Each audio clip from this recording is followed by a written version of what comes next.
નમસ્કાર બાલ મિત્રો, યુટ્યુબ ચેનલમાં આપનું હાર્દિક સ્વાગત છે। આજે તમારા માટે લઈને આવ્યો છું ભાગ નંબર 10 સરળ સહેલા દાખલાનું સોલ્યુશન લઈને। આગળ આપણે જોયું તો તેમ ત્યાંથી આપણે આગળ જઈએ। દાખલો નંબર 21 જેની રકમ છે 2, 4, 12, 48। તો હવે પછીની સંખ્યા કઈ આવશે તે આપણે શોધવાનું છે। બાળ મિત્રો, આગળ આપણે જોયું તેમ અહીંયા આ દાખલાની અંદર દરેક પ્રકારની પેટર્ન આપણને જોવા મળશે। તેવી જ રીતે આ દાખલામાં 2 દુ 4 2 વડે ગુણાકાર એટલે ગુણાકારનો નિયમ પ્રમાણેનો આ દાખલો છે। 2 દુ 4, 4 તેરી 12, 12 ચોક 48, 48 પંચાવે કેટલા થશે તો કે 240। અહીંયા આપણે ક્રમિક સંખ્યા વડે ગુણાકારનો નિયમ તે લાગુ પડે છે। દાખલો નંબર 22 જેની રકમ છે 1 દૂતીયાંશ, 3 ચતુર્થાંશ, 5 અષ્ટમાંશ, 7 ષષ્ઠમાંશ અને હવે જવાબ। તો અહીંયા બાળમિત્રો મિશ્ર પ્રકારની શ્રેણીનો આ દાખલો છે, તેનું સોલ્યુશન આપણે નીચે કર્યું છે।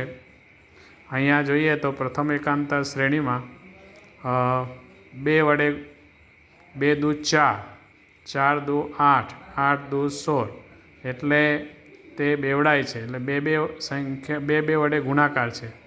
2 નો 2 વડે, 2 નો 4 વડે, 2 નો 4 વડે, પછી 2 નો 8 વડે ગુણાકાર છે। એમ ક્રમિક રીતે અહીંયા જોઈએ તો અહીંયા આપણે 16 દુ તો કે 32 વડે ગુણાકાર થાય, એટલે 2 દુ 4, 4 દુ 8, 8 દુ 16 ને 16 દુ 32। તો એ પ્રમાણેની પેટર્ન અહીંયા છે। તેવી જ રીતે ઉપર આપણે જોઈએ બીજી એકાંતર શ્રેણીમાં તો 1 ગુણ્યા 1 એટલે 1 વડે 3, 5 અને 7। અહીંયા જોઈએ તો એકી સંખ્યાને ક્રમિક સંખ્યા સાથે ગુણાકાર છે એકી સંખ્યાનો। તો અહીંયા 2 નિયમ છે, એક એકી સંખ્યાનો ગુણાકાર, બીજો સમાન સંખ્યા વડે ગુણાકારનો નિયમ આ દાખલામાં લાગુ પડે છે। બાદ દાખલો નંબર 23 જેની રકમ છે 12, 16, 32, 36, 72, 152। હવે અહીંયા આપણે જોઈએ તો રકમ મોટી છે એટલે આપણે મિશ્ર શ્રેણીના પ્રકારનો દાખલો છે। અગાઉ આપણે કીધું હતું કે આવા પ્રકારના દાખલા હોય તો તે મિશ્ર શ્રેણીના હોય। તો આપણે જોઈએ તો નીચે છે તે પ્રથમ એકાંતર શ્રેણી આપેલી છે, પણ એનો જવાબ આપણે શોધવાનો નથી। આપણે જે જવાબ છે અહીંયા તો બીજી એકાંતર શ્રેણી જોઈએ આપણે તો આ રીતે એનો જવાબ આવશે। તો અહીંયા જોઈએ તો બીજી એકાંતર શ્રેણીમાં 16 અને 36 એટલે 20 પ્લસ થાય છે અહીંયા। તેવી જ રીતે 36 અને 76 એટલે અહીંયા 40 પ્લસ થાય છે। તેવી જ રીતે 76માં હવે કેટલા ઉમેરશું તો અહીંયા આપણે જોઈએ તો 20 દુ 40 દુ 80 એટલે સંખ્યા બેવડાય છે, બેવડી સંખ્યા વડે એનો જે છે ઉમેરો થાય છે, એટલે અહીંયા 20, અહીંયા 40, અહીંયા 80। તો હવે 176માં 80 ઉમેરશું એટલે આપણો જવાબ આવશે 156। તો આ સંખ્યાની અંદર આપણે જોઈએ તો સમાન પ્રકારની સંખ્યાનો ઉમેરો થાય છે। દાખલો નંબર 24 જેની રકમ છે 6, 24, 12, 16, 18 પછી ખાલી જગ્યા પછી 24 છે। હવે આપણે મિશ્ર શ્રેણીનો દાખલો છે આ, તો આગળ આપણે ગણ્યો તેવી જ રીતે પ્રથમ એકાંતર શ્રેણીમાં 6 અને 12 એટલે 6 દુ 12 2 વડે ગુણાકાર છે। પછી બીજી ચોથી સંખ્યા એટલે 3 વડે ગુણાકાર છે। ચોથી અને હવે છઠ્ઠી સંખ્યા વડે શું આવશે, અહીંયા 3 વડે ગુણાકાર છે તો અહીંયા શું આવશે 4 વડે ગુણાકાર એટલે અહીંયા આવશે 24, બરાબર। હવે ઉપર આપણે જોઈએ બીજી એકાંતર શ્રેણી કે જેમાં 24 અને 16 એટલે 3 અઠ્ઠા 24 એટલે અહીંયા 3 વડે ગુણાકાર, 8નો 3 વડે, અહીંયા 8નો 2 વડે। તો એવી જ રીતે અહીંયા આપણે જોઈએ તો 8નો 1 વડે ગુણાકાર કરીએ તો જવાબ આપણો આવશે 8। એટલે અહીંયા ઉતરતા ક્રમમાં જે છે તે સંખ્યાનો ગુણાકાર આપેલો છે 3, 2, 1 એટલે 8નો 1 વડે, 8નો 2 વડે ને અહીંયા 8નો 3 વડે।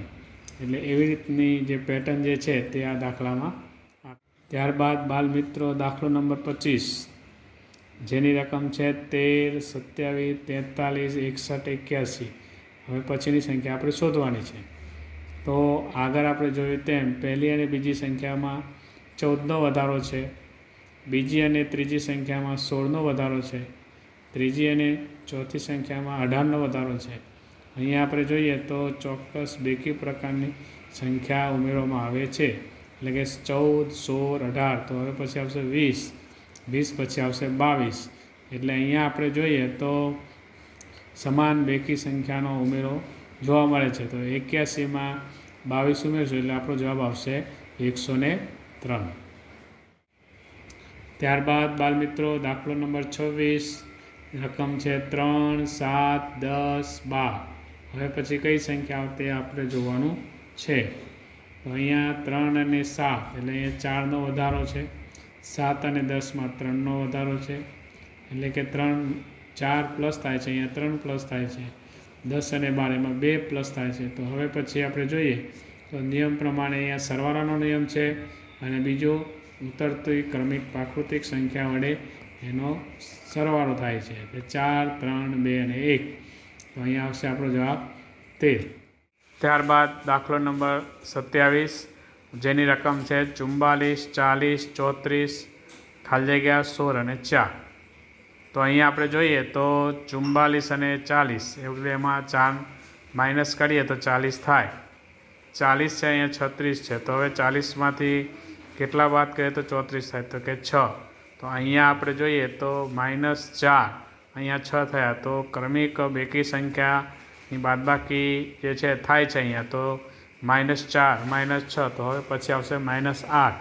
તો 34માંથી આપણે -8 બાદ કરીશું તો જવાબ આપણો આવશે 26. તેવી જ રીતે આગળ આપણે હજી દાખલો ચાલુ છે. 26માં અહીંયા -8 છે, તો પછી અહીંયા કઈ સંખ્યા આવશે તો કે -10. તો 26માંથી -10 કરશું તો આવશે 16. તેવી જ રીતે આગળ જઈએ તો -10 પછી બેકી સંખ્યા આવશે -12. તો 16માંથી -12 કરીએ તો 4 આવે. તો અહીંયા આપણે જોઈએ તો ચોક્કસ બેકી સંખ્યાની બાદબાકીનો નિયમ અહીંયા લાગુ પડે છે. બાલમિત્રો 28મો દાખલો, જેની રકમ છે 2, 3, 5, 6, ખાલી જગ્યા 9, ખાલી જગ્યા અને 12. રકમ મોટી છે, આપણે પેટર્ન સમજી લઈએ. અહીંયા 1 + 1 થાય છે, અહીંયા +2 થાય છે, અહીંયા +1 થાય છે. હવે આપણે જોઈએ તો પેટર્ન આપણને ખ્યાલ આવી કયા પ્રકારની પેટર્ન છે. તો કે 1 ઉમેરાય છે, અહીંયા 2, પાછા 1 ઉમેરાય છે. તો હવે પછી કેટલા ઉમેરવાના થશે તો કે 2. એટલે 6માં 2 ઉમેરે એટલે 8 જવાબ આવશે. પછી કેટલા ઉમેરાય છે તો કે 1. તો અહીંયા જો 9 આપેલા જ છે. હવે પછી કેટલા ઉમેરવામાં આવશે તો કે 2. તો 9 ને 2 11, અને 11 પછી આવશે +1. તો અહીંયા 12. એટલે અહીંયા આપણે જોઈએ તો ચોક્કસ પ્રકારની સંખ્યા એ આમાં ઉમેરવામાં આવે છે. નિયમ કેવો છે? +1 +2 +1 +2 એ પ્રકારની પેટર્ન આમાં આપેલી છે. નંબર 29, જેની રકમ છે 4, 12, 36, 108, 324, 972. હવે આની અંદર આપણે જોઈએ તો પહેલી અને બીજી સંખ્યા વચ્ચે, એટલે કે અહીં 4 છે, અહીંયા 12 છે, 4 તેરી 12, એટલે 3 વડે ગુણાકાર છે. બીજી અને ત્રીજી સંખ્યા જોઈએ તો એમાં પણ આપણે જોઈએ તો 12 તેરી 36, એટલે 3 વડે ગુણાકાર છે. એટલે અહીંયા કયા પ્રકારની પેટર્ન છે તો કે 3ની પેટર્ન છે, 3 વડે ગુણાકાર. એટલે સમાન પ્રકારની સંખ્યા વડે ગુણાકાર એનો આ નિયમ છે. એટલે એવી જ રીતે આપણે 108ને 3 વડે ગુણીશું તો આપણો જવાબ આવશે 324. ત્યારબાદ 324ને આપણે 3 વડે ગુણીશું તો આપણો જવાબ આવશે 972. એટલે આ નિયમ અહીંયા આપેલ છે. ત્યારબાદ દાખલો નંબર 30, જેની રકમ છે 7, 14, 42, 168 અને પછી જવાબ. હવે અહીંયા આપણે જોઈએ તો અહીંયા પણ 7 દૂ 14, એટલે 2 વડે ગુણાકાર છે. 14 છે 42 છે, પછી 14 તેરી 42, એટલે 3 વડે ગુણાકાર છે. અહીંયા પણ પ્રાકૃતિક સંખ્યા જે છે, ક્રમિક પ્રાકૃતિક સંખ્યાનો ગુણાકાર એ નિયમ અહીંયા છે. એટલે 2, 3, 4 તો હવે પછીની કઈ સંખ્યા આવશે તો કે 5.